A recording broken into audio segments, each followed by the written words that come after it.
Fantastic. Good music is like good drugs. Good drugs make good music better, or something like that. They kind of go hand in hand. It's a beautiful thing. Drugs are fun. They can be fun under the right circumstances. Some clapping, some awkward clapping that stopped. I like that. Someone was like, "Yeah, no, just me, just me." All right. I took DARE. Anybody take DARE when they were in school? Yeah, right.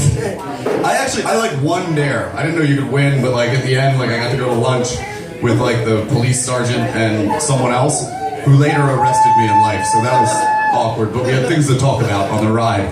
So it worked out really well. I knew DARE was kind of bullshit when I kind of pushed them on the pot issue. Because like everything else they can get you on. Like you're like, why shouldn't I do heroin? And they're like, 'cause you'll fucking die. And you're like, alright, yeah, that makes sense. You're like, alright, well, why shouldn't I do like mushrooms? They're like, oh, you'll fucking poison yourself and you'll die. Alright, well, why shouldn't I do cocaine? Well, your fucking heart will explode and you'll die. So they have that. That's their go-to. But when you get to pot, you're like, why shouldn't I do pot? And they're like, because you'll ruin your life. You're like, why? They're like, you know, from smoking pot. You're like, but how? And like, because it'll ruin your life. It's just secular. It just goes in a circle. It doesn't actually make any sense. But DARE didn't prepare me for something. When we were like 14, we all wanted to try acid.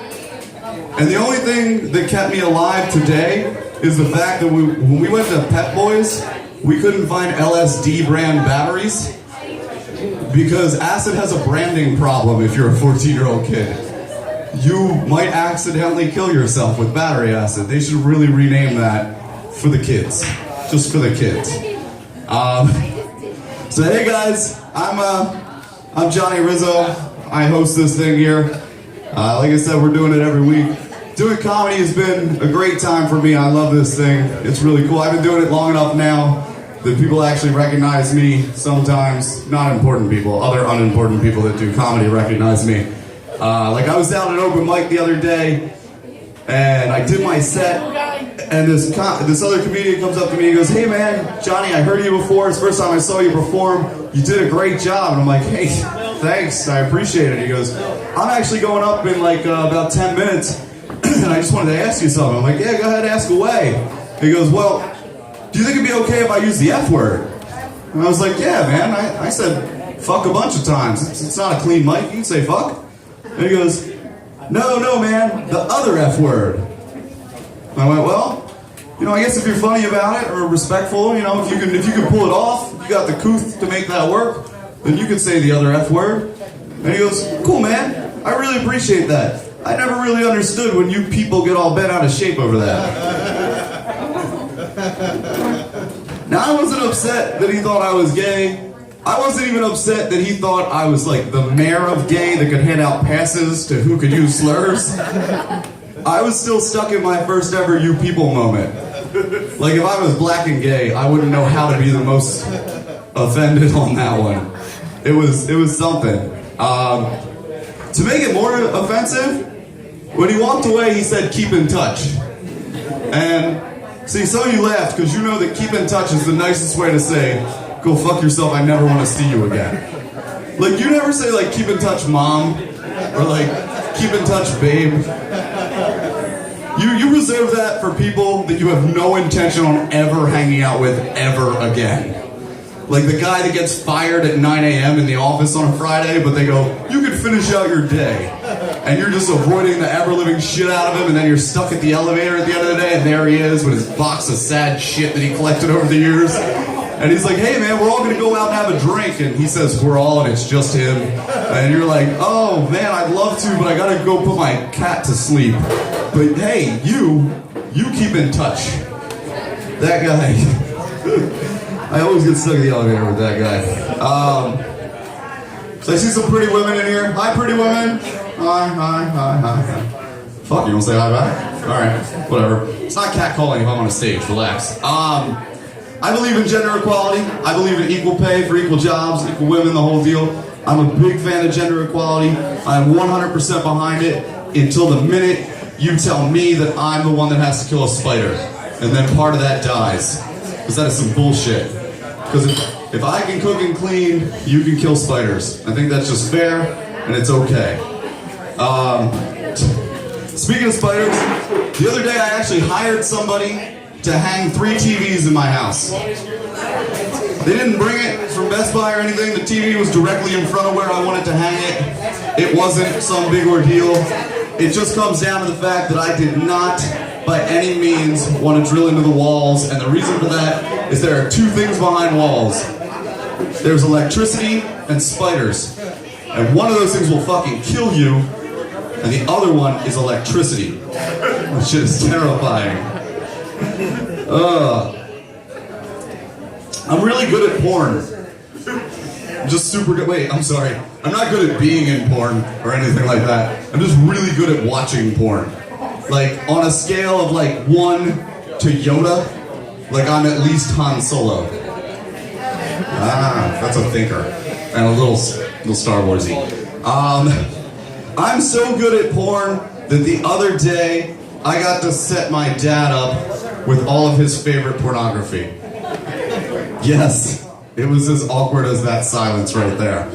My dad never had a smartphone before, or a laptop, or internet, and he's 62 years old, and I was like, you know what? It's time. It's time for you to get into the 21st or 2nd century. I don't really keep track, but it's time to get into today. So I bought him that shit, and I got him the internet, and he's never had access to porn before. And within 12 hours, he called me because he had 78 viruses on his computer. Because he's a guy. That's all it takes. If there's a will, there is a way when it comes to porn. So I actually had to sit down and have the porn talk with my dad. It wasn't quite the birds and the bees. It was like the Pornhub and the Red Tube. And we sat there, we went over where he could search porn. And he goes, well, what can I find on the internet? Like, what kind of porn can I find? And I go, anything. And he goes, anything? And I go, absolutely fucking anything.